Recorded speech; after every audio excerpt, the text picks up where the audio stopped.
어디서나 환영받는 사람이 되는 방법. 당신은 지금 친구 사귀는 법을 알고 싶어서 이 책을 읽고 있는가?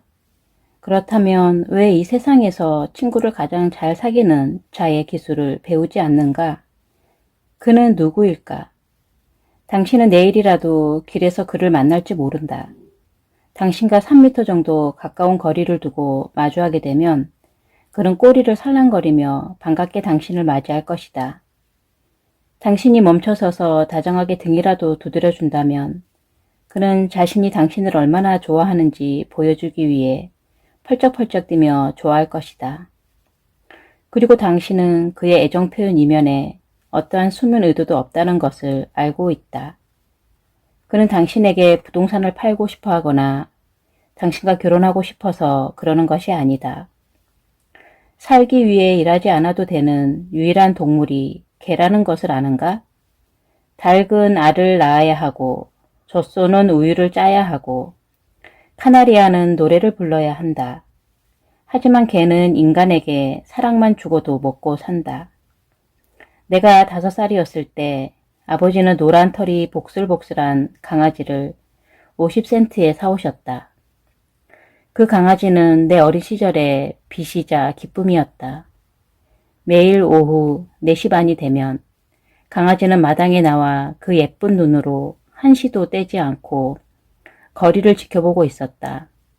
그러다 내 목소리를 듣거나 도시락통을 흔들며 돌아오는 내가 나무 사이로 보이면 총알처럼 뛰어나와 단숨에 언덕 위까지 올라와서는 좋아서 어쩔 줄 모르며 멍멍 짖고 펄쩍펄쩍 뛰며 나를 맞이했다.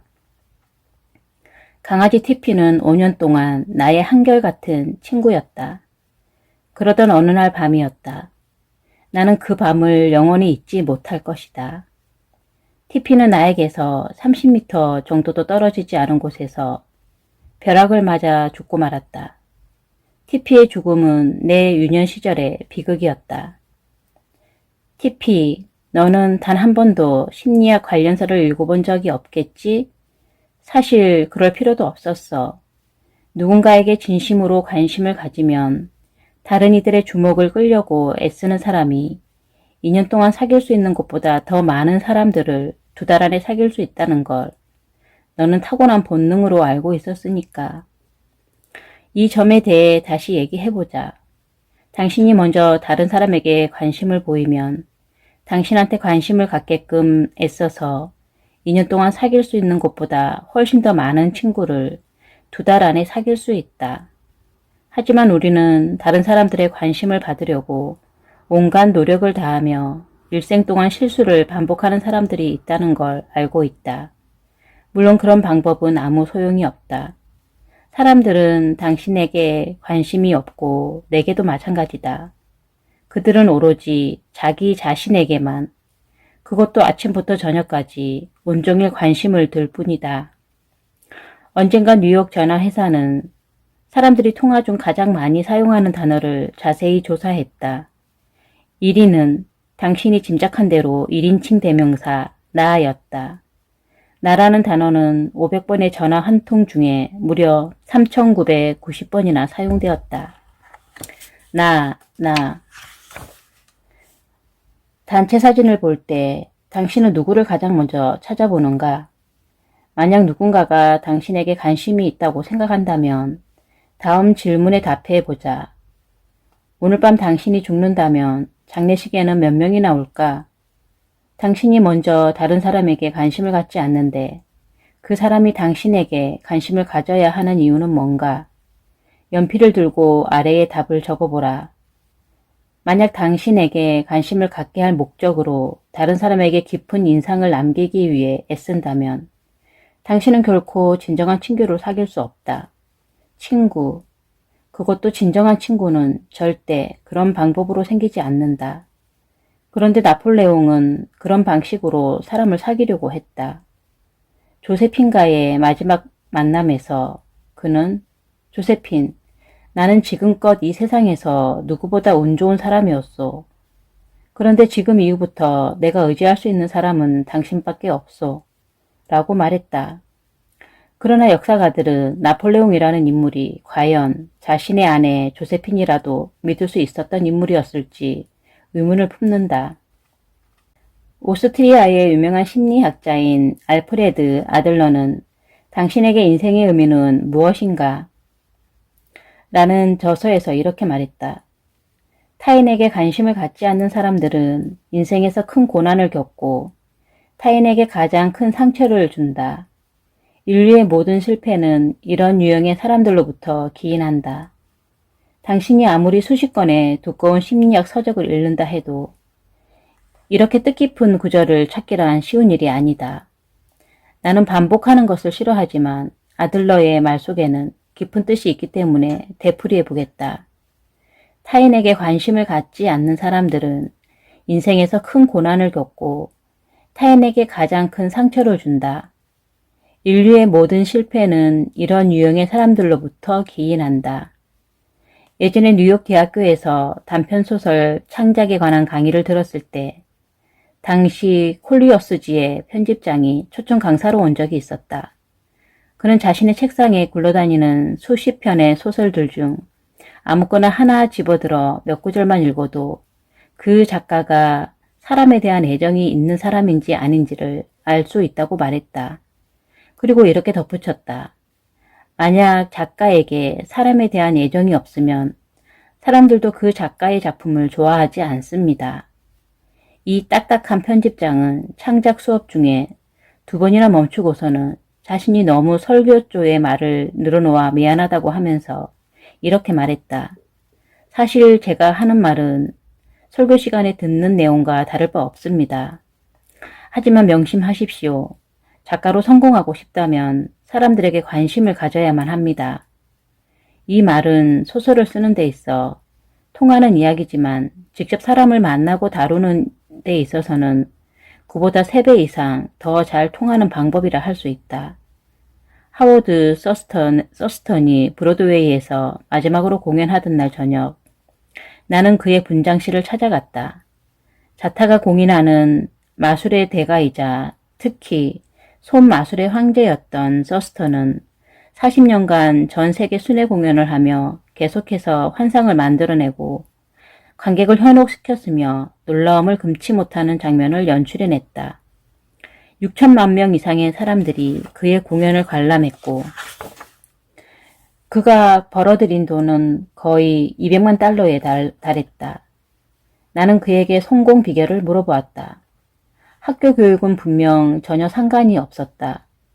그는 어렸을 때 집을 나와 불황아가 되었고 화물 자동차에 몰래 숨었다 건초더미 위에서 잠을 청했는가 하면 집집마다 구걸하며 끼니를 해결하기도 했다.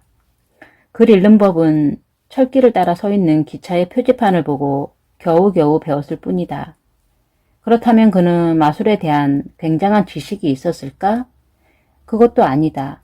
그의 말에 따르면 손마술에 관한 책은 이미 수백 권이 출간되어 있고 많은 마술사들은 자신의 수준만큼 손마술을 할 줄 안다고 한다. 그러나 그에게는 다른 마술사가 갖추지 못한 2가지가 있었다. 첫째, 쇼의 대가였던 그는 무대 위에서 자신의 개성을 펼쳐 보이는 능력을 갖고 있었다. 둘째, 그는 인간의 본성을 잘 파악하고 있었다. 그의 동작, 어조, 심지어 한쪽 눈썹을 들어 올리는 것까지 그가 하는 모든 것들은 공연 전에 하나하나 철저히 연습한 것들이었다. 그의 동작은 몇 분의 1초까지 치밀하게 계획된 것들이었다. 그러나 그것에 그치지 않고 서스턴은 사람들에 대한 진심 어린 관심까지 갖고 있었다. 그가 말한 바에 의하면 많은 마술사들은 관객을 바라보며 속으로는 그래, 오늘도 풋내기, 촌뜨기들이 많이 왔군. 저런 녀석들 속이기야 시군죽 먹기지. 라고 생각한다고 한다. 그러나 서스턴의 마음가짐은 이와 전혀 달랐다. 그는 매 공연마다 무대에 오르면서 나를 보러 와준 사람들이 있다니 정말 고마운 일이야. 저들이야말로 내가 즐거운 일을 하면서 살 수 있게 해준 사람들이지. 그러니 내가 할 수 있는 최선을 다해 멋진 공연을 보여줘야 해. 라고 다짐한다. 그는 또한 무대 위에 오를 때 스스로 이렇게 대낸다고 했다. 나는 관객을 사랑해. 나는 저들을 사랑해. 웃기는 얘기라고? 이상하다고? 물론 당신은 충분히 당신이 좋을 대로 생각할 수 있다. 하지만 나는 단지 당신에게 당대 최고의 마술사가 사용한 비법을 가감없이 전하고 있을 뿐이다. 슈만 하이크 부인도 이와 유사한 이야기를 했다. 배고픔과 슬픔, 한때는 아이들과 동반 자살을 했을 정도로 불행했던 인생. 이런 모든 것에도 불구하고 그녀는 계속 노래했고 마침내 청중을 전율케 하는 유명한 바그너 가수가 되었다. 그녀 역시 자신의 성공 비결 중 하나는 사람들에 대한 깊은 관심이라고 고백했다. 제임스 E. 에이머스는 시종의 영웅인 시어도어 루즈벨트 대통령이라는 책에서 감동적인 일화 하나를 소개했다. 언젠가 내 아내가 대통령께 메추라기에 대해 질문했던 적이 있다. 아내는 메추라기를 본 적이 없었기에 대통령께서는 매우 자세히 설명해 주셨다. 그로부터 얼마 후 우리가 살고 있었던 오두막으로 전화가 왔다.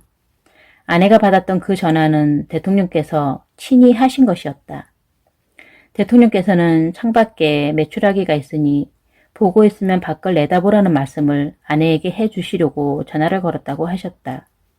대통령은 그토록 세심하게 사람을 배려해 주시는 분이셨다. 우리 집 근처를 지나실 때면 우리가 보이지 않아도 여 애니, 여 제임스 하며 반갑게 부르곤 하셨다. 어떻게 고용인들이 이런 사람을 좋아하지 않을 수 있겠는가? 또 어떤 이들이 이런 사람을 좋아하지 않을 수 있겠는가? 대통령직에서 물러난 루즈벨트가 한 번은 백악관에 들른 적이 있었는데 마침 태프트 대통령 내외는 자리에 없었다. 그는 자신이 임기 중 알게 된 모든 하인들, 심지어 부엌에서 그릇을 닦는 하녀에게까지 이름을 부르며 인사를 건넸다. 이런 행동은 그가 평범한 사람들에게 얼마나 진정한 애정을 가지고 있었는지를 잘 보여준다. 역시 그의 하인 중 한 명이었던 아치 버튼은 그날의 일을 다음과 같이 적었다. 그분께서는 부엌 담당 하녀 앨리스를 보시자 요즘도 옥수수빵을 만드는지 물으셨다. 그러자 앨리스는 가끔 하인들이 먹을 것을 만들기는 하지만 윗분들께서는 드시지 않아 따로 만들지는 않습니다. 라고 대답했다. 그러자 그분은 그 사람들은 맛을 잘 모르는 사람들이로군. 대통령을 만나면 그렇게 얘기해 주겠네. 라고 말씀하셨다. 그분이 사무실로 가시려 하자 앨리스는 옥수수빵을 내었고 그분은 그 빵을 드시며 사무실로 걸어가셨다. 가는 길에 정원사와 일꾼들을 만나면 인사를 건네셨다. 그분은 예전에 그러셨던 것과 꼭 같이 사람들에게 말을 건네셨다. 그들은 아직도 그 일에 대해 이야기한다. 아이크 후보는 눈물을 글썽이며 이렇게 말했다. 최근 2년 동안 그렇게 행복한 날은 없었습니다. 억만금을 준다 해도 그날과 바꿀 사람은 아무도 없을 것입니다.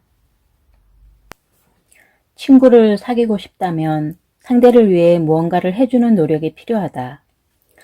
그것에는 시간, 에너지, 이타심, 사려 깊음이 필요하다. 윈저 공은 영국의 황태자였을 당시 남미를 순방할 계획이 생겼다. 그는 여행에 앞서 상대방의 언어로 대중 연설을 하기 위해 몇 달간 스페인어를 공부했다. 남미 사람들이 그를 좋아하게 된 것은 두말할 필요도 없다.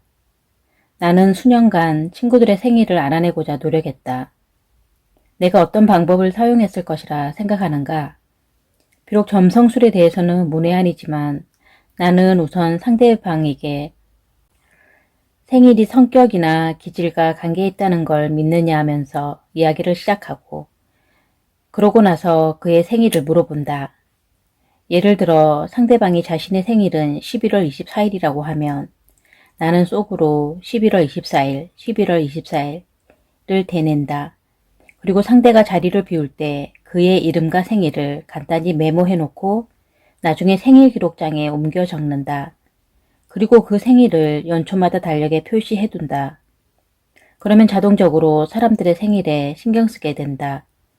그리고 생일 당일이 되면 나는 그 사람에게 편지를 보내거나 전보를 쳤다. 그 효과는 엄청나다.